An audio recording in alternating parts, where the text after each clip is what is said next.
Our next question comes from Gene Wayne with Washington Post. Hey, Leonard, just one quick question for you. Is this a one-and-done deal for Floyd, or would he be leaving the door open after this, if he has the itch to fight more after this one? Floyd has talked nothing else other than fighting Conor McGregor. That's 100% of his focus. You know, when I spoke to him earlier, he was actually running while he was talking to me on the phone with the cell phone in his ear, and he told me, I'll call you back.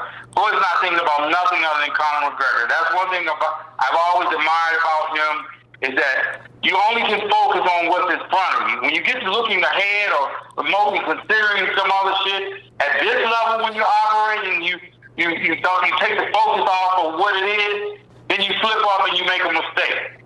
All Floyd is thinking about is fighting Conor McGregor and whipping his ass.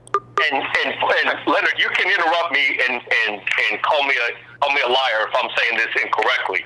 But at the time when all of this went public on social media, you know, Floyd was, you know, a little behind Conor's tweet. Floyd was actually outrunning at the exact moment when all this burst on social media. So that was actually why he was a little bit delayed in getting it up on his social media, because he was actually running at that time. And that's exactly true. We had talked like 3 times. We talked 3 times this morning, and he wasn't finished his damn run. That's just how he is. It's like business first, and you know, he was in the middle of his run, and he's like, I will call you back. He had somebody hand him the phone. He said, I'll call you back. I'm in the middle of my run. That's just how he is. Thank you, guys.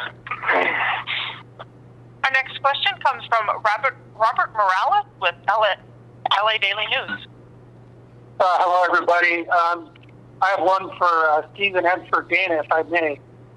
Stephen, I wanted to kind of ask you a question, kind of the reverse of what Lance asked Dana earlier. You know, if a guy like Conor McGregor comes in and either gives Floyd, you know, more grief than we've seen him get against boxers, or even somehow beats him, does that hurt the boxing brand? So, you know, this is not a referendum on the sport of boxing or the sport of MMA. What this is it's a competition between Floyd and Conor. And if Conor is victorious, what that means is that Conor beat Floyd, and we have, you know, a really interesting potential rematch maybe down the line. But that's all it means. You know, it's not a victory for one sport or the other, regardless of who wins.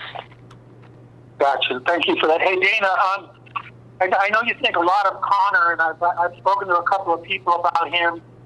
They say he's got this, like, really tremendous fighting spirit.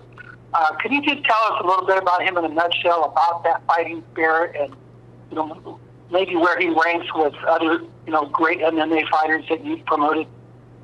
No, I agree. It's absolutely true. And I think, you know, you can't help but feel it. And it's what makes, when you're a true fight fan, you know, you don't mind hearing about the money and all that other stuff, as long as it's a guy that loves to fight and he's willing to challenge himself against anybody out there.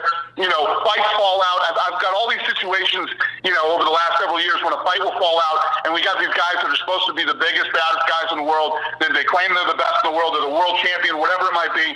They're not willing to step up and take a late-minute replacement, you know.